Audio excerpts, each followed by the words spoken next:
साहस की ताकत। पुराने जमाने में एक राजा हुआ करता था जिसे सब सनकी राजा मानते थे। वाकई में वह राजा सनकी था, क्योंकि छोटी छोटी गलतियां पर वह किसी को भी मृत्युदंड दे देता था। राजा के महल में 30 फूलदानियां बहुत ही सुंदर तरीके से सजी होती थी और इन फूलदानियों के संग्रह को अपने महल में आने वाले सभी अतिथियों को राजा दिखाया करते थे।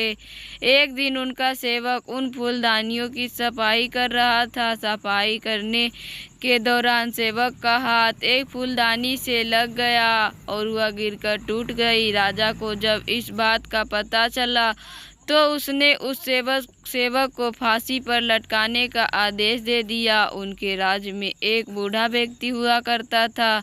जब वह बूढ़ा यह बात पता चली, वह फौरन राजा के पास गया और उस फूलदानी को जोड़ने की बात कही। इस प्रकार वह बूढ़ा व्यक्ति फूलदानी रखे हुए स्थान पर पहुंचा।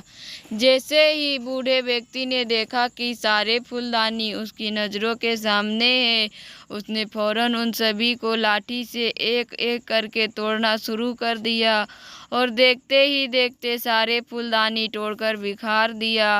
राजा इस बात से बहुत क्रोधित हुआ और बोला, अरे मूर्ख, तुमने यह क्या कर दिया? इसकी सजा जानते हो?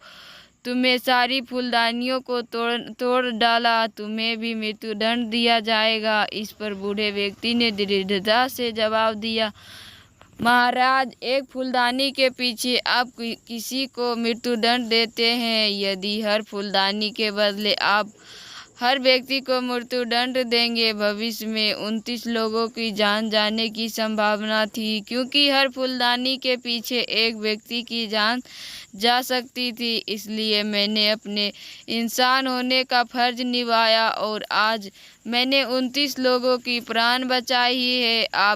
अब आप शौक से मुझे फांसी दे सकते हैं, मुझे किसी भी तरह का दुख नहीं होगा। बूढ़े व्यक्ति के साहस ने राजा की आंखें खोल दी।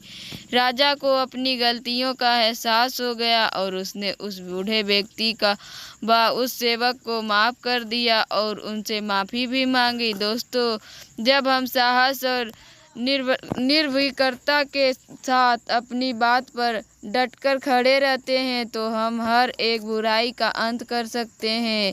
इसके लिए ज़रूरी है हम साहसी बने, कुछ गलत होते देखे तो चुप न बैठे। साहस और चरित्र का मेल ही कामयाबी दिलाता है।